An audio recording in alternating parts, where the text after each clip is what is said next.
जैन दोस्तों, जैसा कि आपको पता है, हाल ही में आप सभी लोगों के लिए एसएससी ने एक बहुत बड़ा तोहफा दिया है। और तोहफे की बात करो तो आपको पता होगा, लोकसभा के इलेक्शन 2024 में है और इन 24 से इलेक्शन से पहले वैकेंसीज अब की बार दोस्तों सरकार ने लगभग में सारी दे दी हैं। इन वैकेंसीज में अब तक की सबसे बड़ी वैकेंसी जिसका सबको इंतजार रहता है, लगभग 3000 से ज्यादा पोस्ट के साथ में वैकेंसीज आ चुकी हैं, जिनको आप एसएससी सीएचएसएल के नाम से जानते हो। 10+2 के अकॉर्डिंग आप इनके अंदर फॉर्म को फिल किया करते हो। तो ये एक बार फिर से आपके सामने 2024 में आपके उज्जवल भविष्य के लिए मौका सरकार ने आपको दिया है, क्योंकि 2024 के बाद क्या होगा किसी को नहीं पता, कब क्या हो जाए। और बेरोजगारी की दर आपको पता है आईएलओ के द्वारा कितनी लगाई गई है।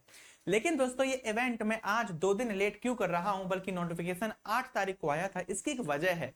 वजह यह है, किसी भी चीज को करने से पहले पूरी पुख्ता जानकारी होनी चाहिए और उसमें मेरा योगदान क्या है वो भी होना चाहिए कंफर्म। ठीक है, तो आज मैं इस इवेंट को कर रहा हूं पूरे एनालिसिस के साथ में कि अब आपको आगे करना क्या है इस इवेंट में। समझिए, एक बात समझने की कोशिश करते हैं। एक लाइन में जो आपने देखा होगा, मैं आपको एक बार मैं बताना चाहता हूं दोस्तों। सीएचएसएल की बात करेंगे, combined higher secondary examination level examination इसको कहते हैं। ये एग्जामिनेशन दोस्तों स्टार्ट होगा फॉर्म पढ़ना 8/4/2024 से, यानी कि 8 अप्रैल 2024 से प्रारंभ होंगे। 7 तारीख यानी कि 7 मई 2024 तक ये फॉर्म आपके डाले जाएंगे। Last date and time for receipt of online application 7 तारीख तक रात 11 बजे तक। Last date and time for making online payment 8 तारीख तक आपको, यानी कि एक दिन आपको एक्स्ट्रा दिया जाता है ऑनलाइन पेमेंट के लिए। Date of window for application वगैरह इसका कोई यूज नहीं है। शेड्यूल ऑफ एग्जामिनेशंस आपके लिए दिया गया कंप्यूटर बेस्ड एग्जाम। इसमें 2 एग्जाम होते हैं, tier first and tier second, इसको टायर भी हम लोग कह देते हैं। तो फर्स्ट एग्जाम जून जुलाई के महीने में होगा। जून जुलाई के महीने में डेट आउट हो चुकी है आफ्टर इलेक्शन। और शेड्यूल ऑफ टीयर सेकंड की मैं बात करूं, अभी महीना चल रहा है अप्रैल का। अप्रैल यानी कि आज 10 तारीख है। अप्रैल के बाद पूरी मई आपके पास पड़ी है। मई अगर आपके पास पड़ी है, अप्रैल के 20 दिन है, तो मई पूरी 30 दिन 20 दिन इधर। और यहां पर जो पेपर होंगे वो जुलाई में लास्ट में होंगे जाकर, जून जुलाई में। तो जून जुलाई की बात हो रही है। तो दोस्तों, कुल मिला के आपको अभी लगभग में आपके पास 70 से 80 दिन है कुल मिलाकर। 70 से 80 दिन, यानी कि 70 भी नहीं, आप 60 दिन मान के चलो। 60 दिन की तैयारी आपको करनी है। क्या पॉसिबल है करना? ऑफ कोर्स है, उसका एक रास्ता है तो आप कर पाओगे। बहुत से बच्चों ने क्या करना चालू कर दिया है, पेड कोर्स लेके वो कूद गए हैं। कोई स्टार्ट कर दिया है मैराथन पे मैराथन, कोई कर दिया है प्रैक्टिस सेट। फिर से वो कुल मिलाकर फिर से 0 पे आ जाएंगे। फिर कहेंगे अब 2025 में कब सीएचएसएल आएगा। ऐसे डेट ओवर हो जाती है, खेल खत्म हो जाता है। जब तक पुख्ता रास्ता नहीं होगा, मैं ये बात इतने कॉन्फिडेंस से क्यों कह रहा हूं, क्योंकि आज जो मैं इस इवेंट में बात बोलने वाला हूं, उस इवेंट को सुनने के बाद में आप अपनी पूरी लाइफ भर अफसोस नहीं कर पाओगे कि मुझे ऐसा टीचर नहीं मिला था जिसने इतनी बड़ी बात बोल दी थी। ये मैं आपसे कहने वाला हूं। देखना, अभी आपको मैं बताऊंगा ऐसा क्या आपको करना है जिससे आपका सिलेक्शन सुनिश्चित हो जाएगा। मेरे साथ ऐसा क्या है, और मैं शुरू से लेकर अंत तक तुम्हारे साथ रहूंगा, इस बात पर ध्यान रखना। ठीक है, चलिए दोस्तों, तो ये पूरी बात हो गई। तो इस वैकेंसीज में दोस्तों, लोअर डिवीजन क्लर्क वैकेंसीज के टाइप में, lower division clerk type LDC type, junior secretariat assistant JSA, पे लेवल दोस्तों 19,000 से 63,000 तक जाता है। 19,000 का मतलब आपकी सैलरी 30-35 से स्टार्ट होगी और लगभग 1 आध लाख तक आप जाओगे अगर इस पोस्ट पर हो, बिल्कुल लोअर पोस्ट पर हो। तो अगर आप डाटा एंट्री ऑपरेटर बन गए, डीईओ, तो इसका पे लेवल दोस्तों जाता है 25,000 से 81,000, मतलब 50,000 से 1.5-2 लाख तक।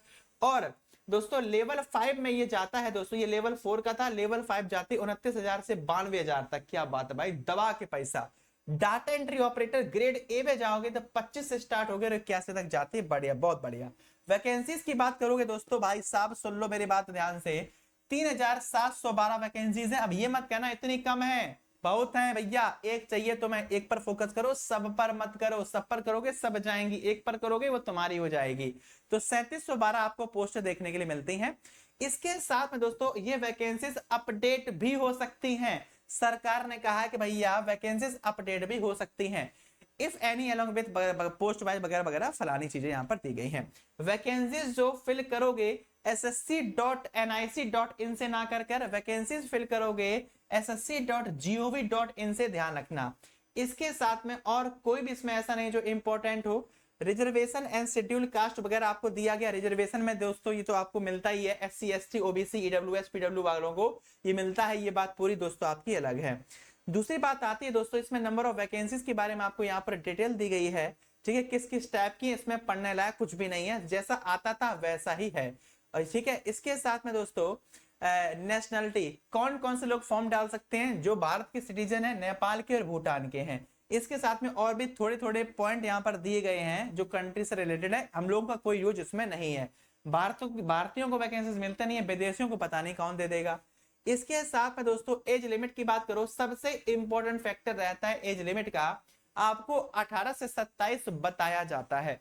एक्चुअल क्या है वो देखो, एक्चुअल 18 से 27 के बीच में आप हो, लेकिन एक शर्त पर, आप जब पैदा हुए हो, आपके अंदर, आपके घर के अंदर जो किलकारी है, जब आप पैदा हुए होगे तो आप चिल्लाए होगे, आपकी किलकारी से लेकर और अभी आप इस इवेंट को देख रहे हो तब से लेकर आप, यानी कि आपका पैदा होना और आपका अब तक का जो सिस्टम है वो इसके बीच में आना चाहिए। 14/7/1998 से लेकर 2/8/1997 के एक मिनट रुकना, हाँ, आपकी जो पैदा से संबंधित जो डिटेल है दोस्तों, एलिजिबिलिटी यहाँ पर दी गई है, और 14/7/98। As limit for post is 18 से 27 ईयर, मतलब अलग अलग पोस्ट है भाई साहब यहाँ पर। The circulation date of age reckoning is fixed as 1/8/2024, ठीक है, is accordance with the provision of DOPT, ठीक है, OM नंबर हमें इतना दिया गया, dated 14/7/1998। Age limit for the post is 18 से 27 year, a candidate born not before 2/8/1997 पहली डेट है, 2/8/1997 से आप पहले पैदा ना हुए हों, और दोस्तों और 1/8/2006 के बाद आप पैदा ना हुए हों, तो आपकी डेट ऑफ बर्थ 1/8/2006 के बाद की ना हो, और आपकी डेट ऑफ बर्थ 2/8/1997 से पहले की ना हो, ये आपको यहां पर बताया गया है। इसके साथ में रिलैक्सेशन भी आपको मिलेगा, SC ST में, OBC PWD, OBC unreserved PWD में, SC ST इन सबको भी मिलेगा। एक्स सर्विसमैन को भी यहाँ पर दोस्तों मिलने वाला है दबा के रिजर्वेशन। आगे बढ़िए सर जी, आगे जब पढ़ोगे दोस्तों, इसमें वो सारी बातें लिखी हैं लगभग में जिनका यूज नहीं है, क्योंकि इसके अंदर जो मेरे अकॉर्डिंग यूज रहेगा, इसके कुछ भी इसमें यूज नहीं है दोस्तों। आर्मी, एयरफोर्स, नेवी वगैरह की चीजें यहाँ पर दी गई हैं।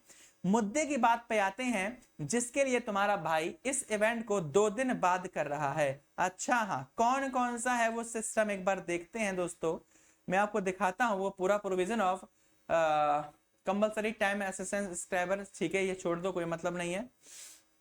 ये क्वालिफिकेशन से संबंधित चीजें, बड़े अच्छा नोटिफिकेशन आपकी बार दिया भाई साहब। इनिशियल एजुकेशन क्वालिफिकेशन आपको पता ही है, 12th standard pass in science stream with mathematics as a sub. बहुत अच्छे पोस्ट पर जाओगे तो आपके पास 12th में क्या होना चाहिए, साइंस एंड मैथमेटिक्स होना चाहिए, किसी भी बोर्ड से, ये बात ध्यान रखना जरूर। जब बहुत बड़ी पोस्ट पर, बहुत बेस्ट पोस्ट पर जाओगे, ये तब की बात है।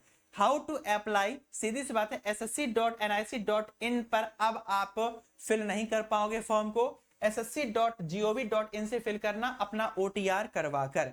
दूसरी बात दोस्तों आती है, ठीक है, फोटोग्राफ की यहाँ पर बात की गई है। Find a place with good light and plain background, plain background होना चाहिए अच्छी लाइटिंग के साथ में। Ensure the camera is at eyes level before taking the photo, जब आपकी सामने फोटो ली जा रही हो तो आपकी आंखें चमकादड़ों जैसी ओपन हो रही चाहिए।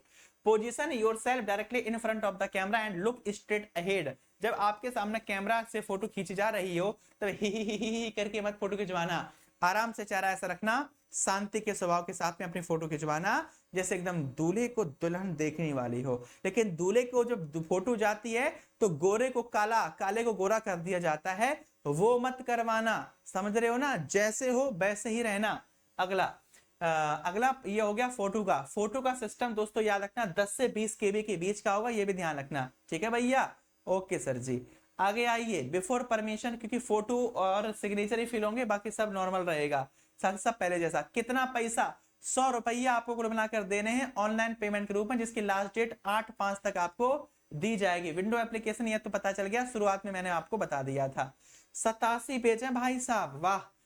सेंटर ऑफ एग्जामिनेशन, एग्जामिनेशन के सेंटर यहाँ पर दिए गए हैं, कोई इशू नहीं है, आप अपने अकॉर्डिंग सेंटर को फिल कर लेना, नथिंग, कोई दिक्कत वाली बात ना है।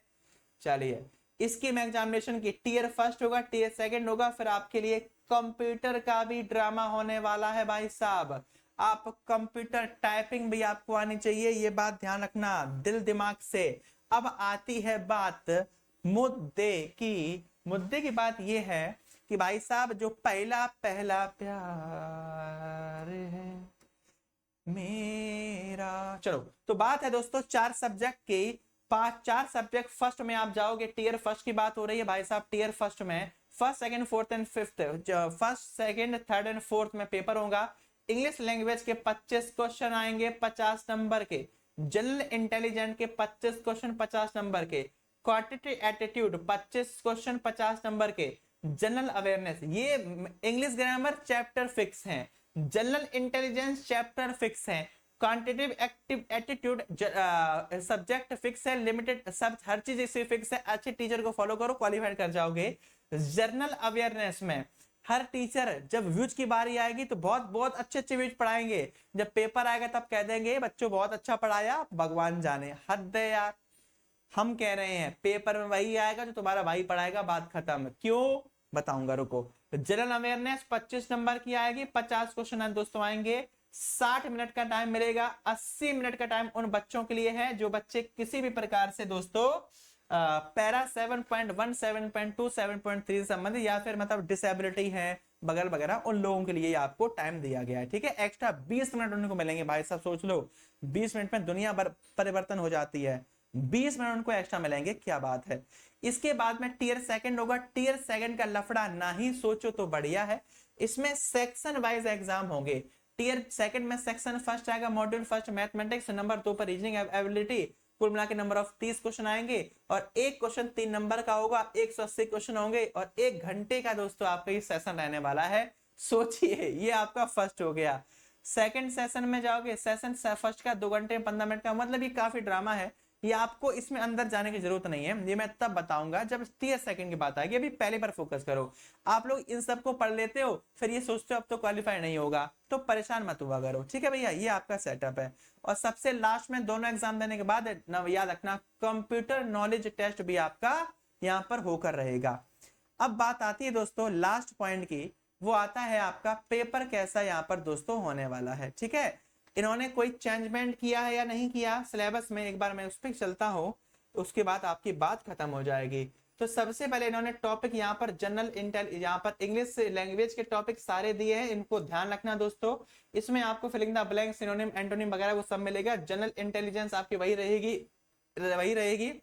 क्वांटिटेटिव एप्टीट्यूड आपका वही रहेगा, number system, fundamental algebra, geometry मतलब एडवांस और अर्थमेटिक दोनों आएंगे, mensuration, trigonometry, statistical charts, use the table and graphs, याद रखना हिस्टोग्राम्स, फ्रीक्वेंसी, पॉलीगन और बार डायग्राम और पाई चार्ट, ये सबसे आपके पेपर में क्वेश्चन आएंगे 25 में ही। अब बात आती है मेरे सब्जेक्ट की भाई साहब, जिसके लिए आप इस इवेंट को अब तक देख रहे हो, अगर देख रहे हो तो याद रखना इसमें जो बात है बस वो सुन लो, मेरी बात खत्म। जनरल अवेयरनेस में प्री और मेंस दोनों के लिए मैं बता रहा हूं, question are design to test the candidate general awareness of the environment around him and its application to society. Question are also design to test knowledge of current event and of such matters of everyday observations and experience in their scientific aspect as may be expected of an educated person. The test will also include question relating to India and its neighborhood, मतलब भारत के पड़ोसी देश, country specifically pertaining to history, culture, geography, economy, science, general polity and scientific research. ये वो topic है जहां से आपके पेपर में क्वेश्चंस दोस्तों पूछे जाएंगे। ठीक है, चलिए, तो ये आपका यहाँ पर कुल मिलाकर डाटा था। इसके साथ में दोस्तों ध्यान रखना, टीयर सेकंड की जब बात आए तो टीयर सेकंड में सेम सिस्टम, ये आपका मैथमेटिक्स का है, इसके बाद ये रीजनिंग का है, ये इंग्लिश का है और ये आपका जनरल अवेयरनेस का सेम, याद रखना वहां पर यहाँ पर आपको सेम देखने के लिए मिलेगा। तो कुल मिलाकर बात ये है, पेपर किस चीज का है, CHSL का। अब सुनो मेरी कमिटमेंट तुम्हारे भाई की है, जुलाई में आपका पेपर है, तुम्हारा भाई खुद पेपर देगा, एडमिट कार्ड वगैरह सब आपके सामने होगा, मेरा सेंटर पे जाऊंगा, पूरी ब्लॉग आपके पढ़ेंगे, पूरी डिटेल आपके सामने होगी। मेरा रिजल्ट, जब एक टीचर ही क्वालिफाइड नहीं हो सकता अपने सब्जेक्ट में तो वो क्या पढ़ाएगा बच्चों को, है ना। अब की बार ये चैलेंज मैं ले रहा हूँ, फेज 12 का भी मैंने फॉर्म डाला है, सीपीयू का भी पढ़ा है, सीजल का भी पढ़ेगा, एमटीएस का भी पढ़ेगा, स्टेनो का भी पढ़ेगा, और ये जो अभी एग्जाम आपका आया है सीएचएसएल का, इसमें भी पढ़ेगा, तुम्हारा भाई भी पेपर देगा। ठीक है, याद रखना अब मैं किस लेवल का पढ़ाऊंगा, और जो मेरी आंसर की होगी वो स्क्रीनशॉट के साथ होगी, ताकि आप ये ना कह पाओ कि सर आपने हम लोगों को कुछ और पढ़ाया और आपने अपने खुद के लिए कुछ और पढ़ा है। तो तुम्हारे भाई का ये कमिटमेंट है, तुम्हारा भाई वही पढ़ाएगा जो खुद पढ़ेगा। इसका प्रूफ तब मिलेगा जब एग्जाम आएगा, मैं अपनी आंसर की स्क्रीनशॉट के साथ लाऊंगा, अपनी आंसर की का क्वेश्चन, और दोस्तों साथ में स्क्रीनशॉट की वो क्वेश्चन मैंने कब पढ़ाया, ये बात ध्यान रखना। तो ये मेरी कमिटमेंट है। अब इस इवेंट को शेयर करो ज्यादा से ज्यादा उन बच्चों को जिन बच्चों को ये कमिटमेंट सुननी चाहिए कि ऐसे भी भारत के अंदर टीचर्स हैं चैलेंजिंग। तो ये आपका सेशन यहाँ पर कंप्लीट हुआ। सेशन कैसा लगा कमेंट करके जरूर बताइएगा। रेगुलर रहिए, सुबह 5 बजे डेली करंट अफेयर में, शाम को 8 बजे डेली स्टैटिक में। 2 क्लासेस भारत के किसी भी एग्जामिनेशन के लिए काफी है, जिसमें करंट और स्टैटिक आती हो। बाकी मर्जी आपकी है, नहीं सर जी हम तो फेल होना चाहते हैं, मर्जी आपकी है, जो करना चाहो कर सकते हो। सिर्फ आपके 60 से 70 दिन है, जो फैसले लेने हैं वो फैसले ले लो। यही फैसला आपकी जिंदगी में आपको सफल बनाने के लिए काम आएगा, बाकी मर्जी आपकी है। सेशन को फिलहाल मैं समाप्त करता हूं, मिलता हूं आपके सामने अपने चैनल पर एग्जाम हैरियर पर। सभी लोग मिलकर सेशन को लाइक शेयर सब्सक्राइब करना मत भूलिएगा। मुझसे मिलने के लिए चैनल को सब्सक्राइब जरूर कीजिएगा। मिलते हैं ऑन टाइम पर, तब तक के लिए जय हिंद जय Bharat. Thank you so much.